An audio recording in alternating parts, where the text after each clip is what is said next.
نريد أن نشكر رابطة الإخاء أو رابطة جسور الإخاء وجمعية الوحدويين الناصريين، ونحن معكم لنشارككم هذا العمل في هذا المؤتمر الشعبي الكبير الذي نسترجع فيه بالدرس والتحليل والذكرى والعبر ما حدث في ذكرى نكبة 48 ونكسة 67.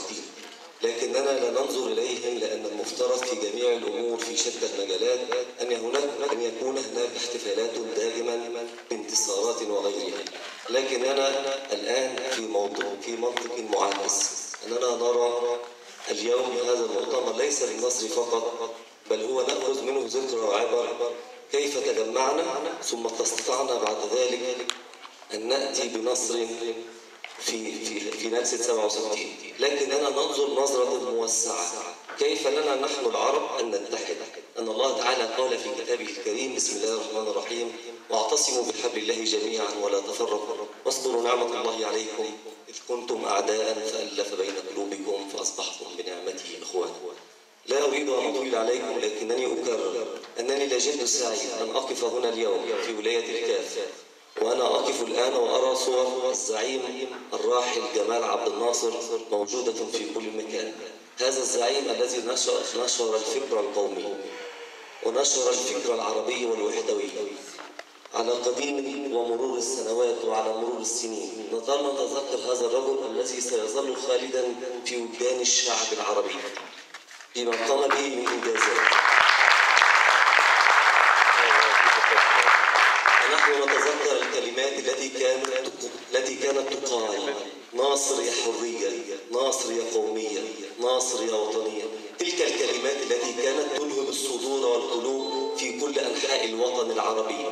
أتذكر حينما كنت صغير كنت أستمع إلى جدي وإلى أبي يقولون: نحن كنا نجتمع وليس في مصر فقط بل في تونس وفي كل البلاد العربية. كان الجميع ينتظر خطب جمال عبد الناصر بكل قوته وبكل العنفوان والغيرة على أمة أحس في قلبه أنها بتضيع من تفتيت وتفرقة، لأنهم كانوا يتبعون الفكر الاستعماري، كان ينظر إلى فكرة فرق كسل. لكنه هو نظر إلى فكر جديد، فكر كيف نقوم معا بفكر اتحادي. الاتحاد قوة، وما أخذ بالقوة لا يسترد إلا بالقوة. تلك كانت كلمات الزعيم الراحل الخالد جمال عبد الناصر. لكننا اليوم نأخذ منها عبر كثيرة، وليس فقط على مستوى الشعوب بل على مستوى الأخوة في البيت الواحد. كيف أتحد مع أخي، كيف أتحد مع جاري، كيف أتحد في شتى الأمور. نخرج منها بعيدا عن السياسة أيضا. كيف لنا أن نتحد، أن نتحابب، أن نفكر. المصري أخو التونسي، والتونسي أخو المغربي، والمصري أخو الجزائري. كيف لنا أن نتحد بفكر واحد؟ كيف نتحابب؟ كيف نصل إلى فكر ننمي داخلنا الفكر العربي الحقيقي؟ لأن نحن ننظر تحت أقدامنا، هم في الخارج في بلاد الغرب ينظرون نظرة موسعة، يحضرون أفكارا كثيرة على مدار سنوات، أهداف، بيقسموا حياتهم لأهداف 6 شهور، سنتين، 5 سنوات، ثم يأتون وينظرون ماذا قدموا. لكننا نحن نتكلم بشعارات فقط. لكن كيف لنا نحن أن نعد؟ بناء الدول وبناء الأفكار لا تأتي بكلمات أو باعتصامات أو بتخريب أو بحرق أو إلى آخره، لكننا كيف نفرق ونبني ورفعة شأن الوطن. لأننا حينما نقول أنا مصري فأنا أنتمي إلى علم مصر، إلى أرضي، إلى وطني، ثم إلى أمة كبيرة هي أمة العربية حقيقية.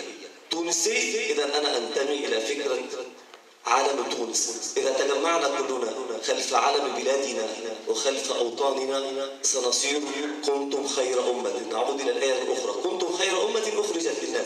فبهذا الفكر وبهذه المنظومة نتحد في عالم واحد داخل أوطاننا، وبفكر عربي خارج أوطاننا، لكي نسير أمة واحدة نتحابب وننظر فكرة جديدة. كيف أفكر أن أتقارب مع جيراني من أبناء الأوطان المجاورة في الجزائر وفي المغرب وفي مصر وفي ليبيا وفي كل أنحاء. فكل بلاد العرب أوطاني، فأنا مصري جزائري مغربي مصري موريتاني تونسي صومالي في كل مكان.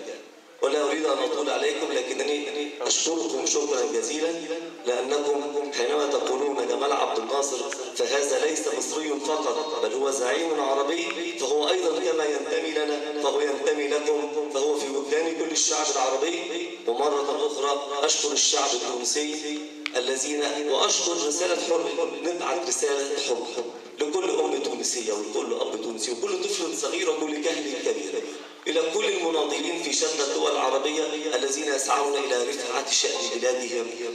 فنقول لكم بكل اعتزاز: نحن سعداء لنا على أرض تونس، أرض الحرية وأرض الكرامة، أرض الثقافة، أرض التاريخ والحضارة. فلكم منا كل إعزاز من كل قلب مصري، ورحم الله شهداء مصر وتونس وشهداء الأمة العربية الذين صنعوا بدمائهم الزكية جسرا لكي يعبروا ببلادهم نحو الحرية مرة أخرى. لكم من كل مصري محبة وسلام.